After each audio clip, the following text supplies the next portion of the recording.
Zoti Stava, atëherë, reagimi ambasadës së SHBA-s vjen sigurisht në një moment delikat kur kryeministri deklaron se parlamenti nuk ka ngut për të shërtuar kërkesën e SPAK ndaj një zyrtare të lartë të qeverisë, por ndërkohë kërkesja për heqjen e imunitetit është depozituar prej muajsh. Si e shihni, zoti Stava, apo sfidohet në mënyrë indirekte tashmë pavarësia e drejtësisë në Shqipëri?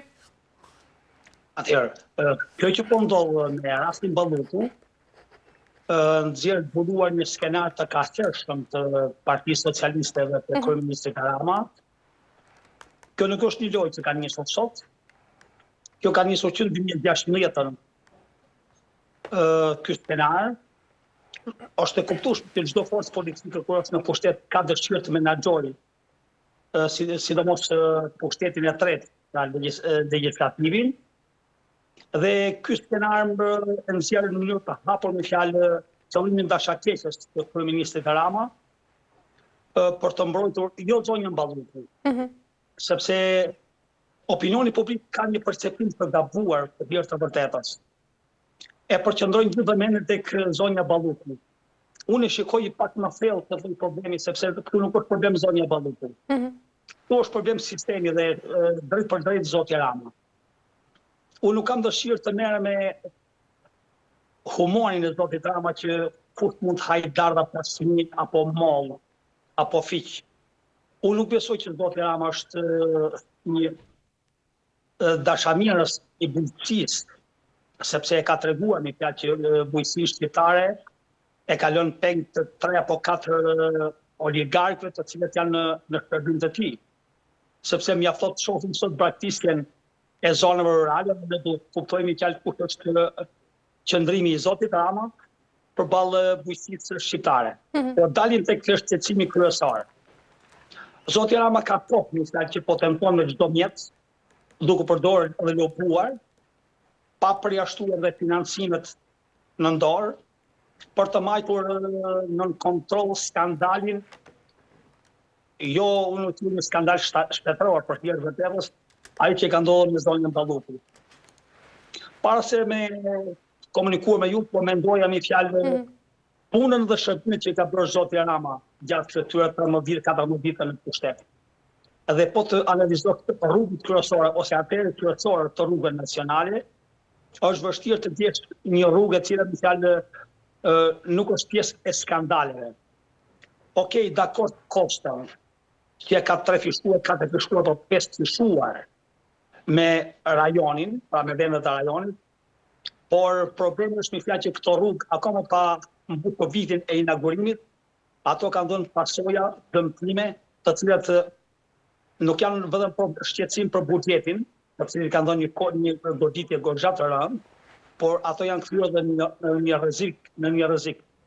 Për sa kohë mi fjalë arteret kryesore të rrugëve në Shqipëri kanë problematika të tilla, Shqipëria nuk bëhet një vend i lakmueshëm nga investitorët strategjik. Dhe kjo bën pastaj mi fjalë që ne të kalojmë një tip gjendje kolapsi. Unë e di mi fjalë që dikush që na dëgjon mund të thotë mos po kalon më shumë, po rëndon situatën në gjykim. Unë përkundër do të tentoj të jem i rezervuar, sepse mjafton të shoh reagimin e Bashkimit Evropian, të Shtetet Bashkuara të Amerikës, të gjithë faktorët ndërkombëtar. Ne kemi dëgjuar pa fund skandale, të cilat kanë ardhur nga agjencitë ndërkombëtare. Janë pikërisht këto agjencitë të cilat po ja prezantojnë publikut në forma dhe me metodat e tyre skandalet e qeverisë. Po lloj skandalesh nuk janë që lindën dje dhe u zbuluan sot. Këto kanë të paktën 14 vite. Është vetë sekti të cilët Rama është pjesë e këtij sekti, të cilët këto e kanë formë për të menaxhuar pushtetin politik, për të menaxhuar pushtetin ekonomik, për të menaxhuar, kontrolluar dhe deformuar dhe opinionin e qytetarëve. Unë do të them një shqetësimi që ne kemi diskutuar edhe herë të tjera bashkë. Mënyrë se si e kontrollojnë opinionin publik në mediat kryesore, në rrjetet sociale. Pra, kontrollojnë gjithçka në shërbim dhe në funksion të pushtetit. Me këto skandale që kanë ndodhur, është e vështirë që çdo qeveri në fjalën e Europën përmorë të mbijetonte. Po çfarë kemi? Ne kemi me fjalë një pushtet i cili kontrollon gjithçka, rinin e ka larguar, pra sot shifrat kanë të frikshme, kanë kaluar në nivelin 25-26% të rinisë shqiptare, cila është larguar. Është larguar elita e kombit, po largohen dhe zanaçit. Edhe këtu mi fjalë po ngjelet një grup shoqëror që për hir të vërtetës është portarë okay. Dhe ja ku jemi në këtë situate. Detyrohen pastaj vendet partnere të reagojnë, të ushtrojnë tushtim dhe presion ndaj pushtetit, që të paktën ekonomia të marrë frymë, sepse për hir të vërtetës ekonomia shqiptare mos e quaj çudi të shkojë drejt një kolapsi. Pse mund të shkojë drejt për një kolapsi? Ne nuk kemi një shoqëri, nuk jemi një ekonomi që prodhon. Ne vetëm importojmë. Këto pak gjëra që ne i eksportojmë janë gjëra të produkteve bujqësore dhe të nëntokut shqiptare. Dhe ne punojmë për të tretët, pra me porosi. Edhe një vend i cili nuk prodhon asgjë, e ka të vështirë mbjetesën, sa do të vinë para të pista nga Anglia, nga Hollanda, nga Spanja, nga grupet kriminale. Ato ashtu siç ne prodhojmë energji pozitive për shoqërinë dhe sidomos për ekonominë, do të vinë një moment me fjalë që ato mund të pranohen për njërin apo për tjetrën arsye dhe ne do të kemi një kolaps. Mos e quaj çudi që jo shumë larg sistemi ndërtimi do të kalojë në një kolaps, i cili mund të jetë shumë më i rëndë se çdo krizë ekonomike që mund të kaluar shoqëria shqiptare. Sepse komplet ekonomia shqiptare është orientuar drejt ndërtimit. Ndërtimi nuk është si them një aktivitet prodhues, është aktivitet ndërtimi, i cili riciklimin e paras nuk e fut në funksionet apo në kanalet e ekonomisë që do të japin produktin. Por kjo lloj skeme do të çojë ekonominë shqiptare në një situatë për mua jashtëzakonisht të vështirë. Dhe po të shohësh pak me kujdes. Në mënyrë se si menaxhon pushteti skandalet që i dalin çdo ditë. Diku nëpërmjet medias, diku nëpërmjet presionit. Do të pa u mbyllur akoma një skandal i rrallës, të thënë skandali tjetër. Dhe po të hyjmë në histori për në skandaleve, me të cilët ne sot përballë shoqërisë shqiptare nga 13 vite apo 14 vite, është e vështirë në fjalë që mund të shkruajmë një libër Guinness, pra për rekordet Guinness, për skandalet e qeverisë shqiptare. Ky është realiteti i qeverisë shqiptare sot. Sa do të reagojë ambasada amerikane? Sepse ne pamë edhe para 4 ditësh, dhoma amerikane se reagojnë në mënyrë të ashpër. Ajo ngriti një problem dhe një shqetësim goxha madhor. Në qoftë se mban mend para një vit e gjysmë 2 vjetësh kur gjoja me fjalë u lançua një lajm i kur ishim sulmuar nga hakerat iranian. Unë atë kohë kam patur një reagim të drejtë për drejtë dhe kam thënë se ne jemi sulmuar nga hakerët iranian. Ne thjesht kemi një goditje nga brenda sistemit për të rivillur një marrëveshje të re, e cila shkoi mbi 200 milion euro, dhe sot jemi përballë një situatë të tillë, në fjalë që përsëri siguria kibernetike është në rrezik. Ne jemi një vendatar i NATO-s, dhe është e pafalshme për ne përballë partnerëve tanë strategjik të bëjmë një demonstrim kaq të paaftë, të korruptuar, se jo të pisët dhe me një dyshimin në shërbim të fuqive jo dashamirëse ndaj Shqipërisë. Dhe këto janë realitetet. Qartë, zoti Stava, nga ana tjetër nga Brukseli mesazhi ishte më i drejtë për drejtë. Pra Parlamenti duhet të trajtojë pavonjesa kërkesën për heqjen e imunitetit dhe kjo sigurisht që e vendos kuvendin deri diku në qendër të presionit ndërkombëtar. Mendoni se tashmë Shqipëria rrezikon koston e integrimit evropian nëse perceptohet se po mbron pra publikisht zyrtar të akuzuar për korrupsion ashtu si është dhe rasti i Ballukut? Atëherë, kur arrin Europa të reagojë në një formë të tillë, kjo është një sinjal sos. Për shoqërinë shqiptare, për klasën politike shqiptare, për zotin Ram. Por unë kam një shqetësim për te reagimit europianëve. A Rama është një partner i besueshëm? Unë besoj që jo. Arsye që besoj jo është sepse një partner i besueshëm, sidomos kur prometon më të madhe në marrëveshjen pamshme të brenda vitit 2007 apo 2030, Shqipëria do jetë pjesë e Bashkimit Evropian. Unë në një bisedë me ju kam thënë që ndoshta edhe Bashkimi Evropian ka problematikat e tij, është një strukturë e pa konsoliduar qoftë politike dhe ushtarake, pavarësisht një nga fuqitë më të mëdha ekonomike në botë, për hir të vërtetës, por Rama mënyrë se si ka aktruar me partnerët europianë, nëpërmjet snobizmit të tij, apo sharlatanizmit të tij, e ka bërë me fjalë Europën të duket jo e besueshme përballë opinionit shqiptar. Sepse ka dhe vërtet që vendos disa hije të errta në këtë lloj marrëdhënie midis Shqipërisë dhe Bashkimit Evropian. Shumë përfaqësues të Bashkimit Evropian, të cilët kanë qenë apo kanë mbuluar drejt për drejt marrëdhëniet e Shqipërisë apo të Ballkanit me Bashkimin Evropian, kanë patur skandale të njëpasnjëshme.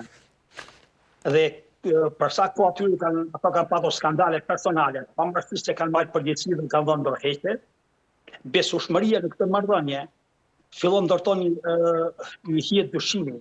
Ky është realiteti. Pastaj ka edhe diçka tjetër. Europa ka problemet e saj, për hir të vërtetë. Situata gjeopolitike nuk është as pak e stabilizuar. Sot bota moderne, sidomos Europa, nuk është shumë interesuar për standardin. Atyre ju intereson shumë stabiliteti.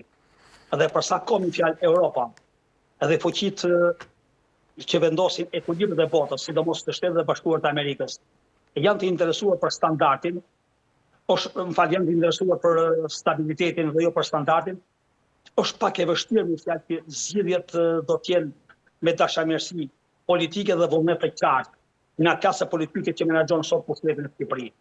Kto janë pasojën që shoqëria shqiptare një pjesë e shikon me skepticizëm zgjidhjen, dhe një pjesë tjetër e shikon nëpërmjet reagimit zgjidhjen. Dhe kjo sepse duam të dalim ndoshta tek protesta e rrallë si mbajtjet e ditës me datën 10. Ajo protestë nuk ishte shkak, sepse ne duam pjesë të ndrojmë një pushtet. Ne kemi një qëllim vetvete me fjalë që shqiptarët duhet t'i ofrojmë një ndryshim modeli të klasës politike. Kjo është arsye që shqiptarët, ajo grup shoqëror reagues, dolën dhe u përballën me pushtetin. Në një kohë me shi dhe e bulevard u nxi nga pjesëmarrja jashtëzakonshme e qytetarëve. Ky është realiteti. Në atë protestë ka pasur edhe përplasje me policinë, ndërkaq ka pasur edhe lëndime gjatë protestës. Mendoni se i gjitha i përshkallëzim mund të ishte parandaluar dhe nga ana tjetër kush do të mbajë dhe përgjegjësinë kryesore? Atëherë, kur qytetarët dalin për të reaguar, ato nuk dalin për të kënduar, për të kërcyer apo të ballëzuar. Dalin të reagojnë dhe të shprehin një zemrim. Andaj do quhet protestë, për të protestuar për një padrejtësi lokale apo qendrore. Unë do të kem dëshirë me fjalë të shkurtimisht të them arsyet pse dalim ne. Dhe unë bashkë me ta si qytetarë të tjerë. Sepse është pikërisht kjo situatë. Situata ekonomike, situata e sigurisë, se korrupsioni dhe skandalet e pafundme. Pastaj, unë do të them një gjë shumë të thjeshtë. Është turp që ne sot të analizojmë dhunën me fishek zjarre të qytetarëve opozitarë apo reagues ndaj pushtetit, kur në fakt kur pushteti, sistemi i drejtësisë edhe çdo strukturë shtetërore nuk po reagon përballë skandaleve të frikshme. Është vështirë që ne sot të prolongojmë shifrën e korrupsionit, sa ka abuzuar pushtetin me paratë dhe me taksat tona. Kjo është shqetësim më madhor se sa një fishek zjarr. Dalim pastaj tek ajo gjoja përballje që sot pushteti, po ka dëshirë në fjalë i vesh asaj proteste, atij reagimit të jashtëzakonshëm, dhunë ndaj pushtetit. Çfarë dhunë ishte ndaj pushtetit? Pse u plasën 3 fishek zjarr? Kush është detyra e policisë së shtetit? Ne di mirë kush janë të drejtat. Detyrë dhe detyrimet e policisë së shtetit.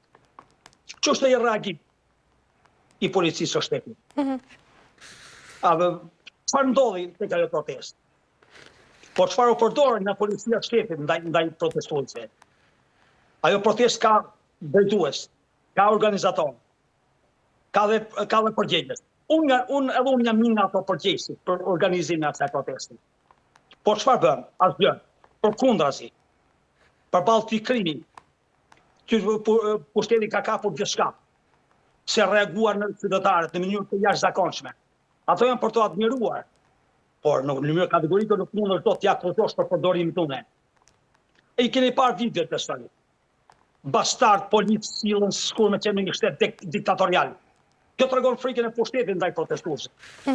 Po si me ndonë një fjallë që e të mbaj pushtetin me dhunën? Si me ndonë që mund përdojë policinë ndaj qytetarëve? A nuk me ndonë pushtetit që ato policë janë pjesë, kanë një familje në këtu?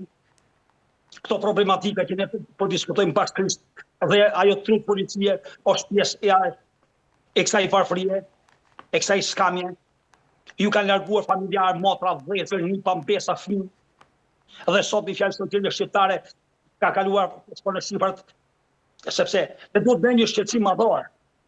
A mund është do të notuar si është numri i lindjeve vjet në numrin e vdekjeve? Ne kemi po te kalojmë pra numri i vdekjeve, po kalon është më i lartë se numri i lindjeve. Kjo është një shqetësim i jashtëzakonshëm. Nuk është shqetësim vetëm për opozitën, kjo është shqetësim për shoqërinë. A e kuptoni se çfarë po? Kjo është një skenar i mirë organizuar për të larguar qytetarët shqiptarë nga Shqipëria. Cili do të jetë tashmë objektivi tjetër i Partisë Demokratike, zoti Stafa? Objektivi tjetër i Partisë Demokratike do të jetë që do të organizojmë një protestë të jashtëzakonshme në datën 20 shkurt. Kjo ka lidhje edhe me rrezimin e Bryselit të diktatorit Enver Hoxha. Çdo diktator do ketë një fund të tillë. Sa do të tentojë një fjalë të kontrollojë të mbajë pushtetin me dhunë apo mekanizmat e blerjes së pushtetit, është e pamundur. Ky pushtet i ka ditë të numëruara. Nuk është një deklaratë politike, është një deklaratë reale. E di me fjalë goxha mirë se me ky përballemi. Se me çfarë pushteti. Se me çfarë arrogancë ai me fjalë i trajton qytetarët dhe sillen ndaj qytetarëve. I trajton kundërshtarët dhe sillen ndaj kundërshtarëve. Një pushtet ku në ortakri ka krimin. Ne e di mirë me fjalë se çfarë situate vështirë jemi. Por kjo nuk do thotë sepse pushteti ka një sjellje të tillë dhe ne duhet të dorëzohemi. Nuk është misioni i jonë. Misioni i opozitës është një fjalë që kthej presën shqiptarëve. Kjo është detyra jonë. Nuk është vetëm detyra e Partisë Demokratike. Edhe unë këto gjë rasti me fjalë të drejtohem çdo qytetar. Ktu nuk ka lidhje me Sali Berishën. Ktu ka lidhje me Shqipërinë. Shqipëria është më e madhe se Sali Berisha. Është më e madhe se Partia Demokratike.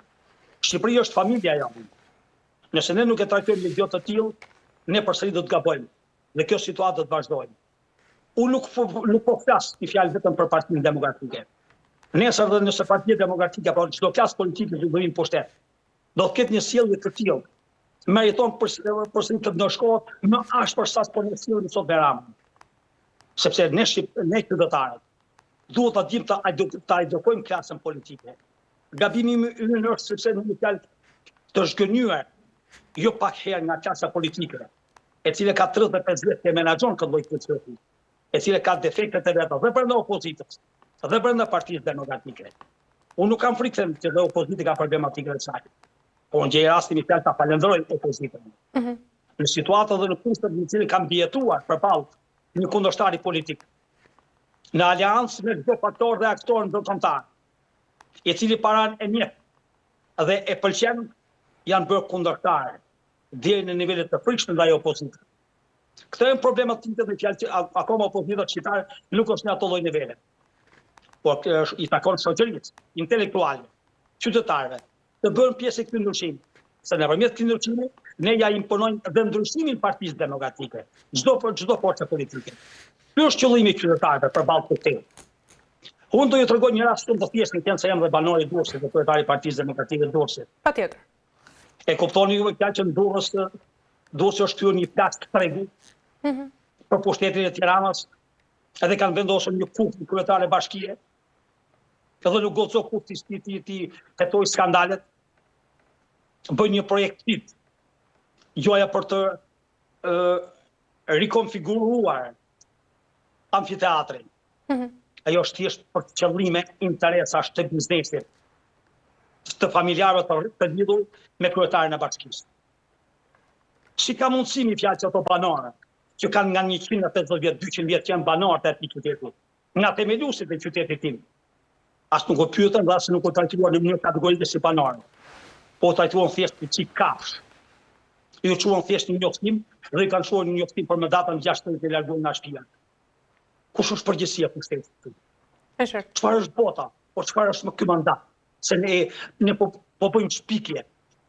Enciklopedia botërore do na radhis tek shpikje, tek ajo që ne fantazojmë. Ç'është mandati i Ballukut që ne jemi fjalë gjykatë konstituese do të gjithë 3 herë dhe nuk shprehet në vendim. Dhe kur shprehet në vendim, na jep një vendim ekuilibrues për veten, për pushtetin, edhe për spakun, edhe për qytetarët. Kush është kjo bashkimi që bën një projekt të tillë për të larguar 40, 50 apo 60 familje nga prona e tyre, pa u konsultuar në mënyrë kategorike me komunitetin? Kujt i shërben ky zhvillim? Pra përgjegjësia është e frikë me këtu nuk ka përgjegjësi. Ne kemi një klasë politike të çmendur, ka një qëllim, vetëm të abuzojnë, të provokojnë qytetarët. Unë duhet në këtë bashkë bisedim duhet trajtoj edhe një shtetësim tjetër, të cilin kam trajtuar dhe me strukturën dhe Partisë Demokratike. I vjetë që kishte vështirë me fjalë që të kishte përplasje midis qytetarëve dhe policisë është Edi Rama. Këtë po rideklaroj në mënyrë të drejtë për drejtë. Personi i cili ka qëllim, interes, që protestuesit të përballen me policinë, që ajo protestë degradoi në dhunë verbale e pa kontrolluar, është pikërisht pushteti i Edi Ramës. Por ne nuk do të japim në mënyrë kategorike atë lloj shansi. Ai do largohet nëpërmjet një proteste, nëpërmjet rezistencës të qytetarëve, ballafaqimit dhe përballjes me qytetarët. Dhe filla ime, si qytetar dhe kryetari i Partisë Demokratike, të kontrolloj emocionet, të cilët janë pasojë e plasë së skandaleve, akoma nuk kanë filluar skandalet. Unë kur plas si skandali i Ballugut kam menduar që është vështirë të ketë skandal më të madh, por për fatin tonë të ketë të shqiptarëve. Do të ketë skandale më të mëdha se skandali i Ballugut. Të ruaj emocionet, ne nuk do bëjmë pre e provokimeve të pushtetit. Disa elemente të policisë them të bëjnë kujdes, të mos provokojnë protestuesit, dhe të ruajnë dhe të zbatojnë ligjen që ato ushtojnë detyrën në funksion të pozicionit dhe përgjegjësisë që kanë. Në Shqipëri ka një kushtetuar. E drejtë e protestës është e njohur me ligj.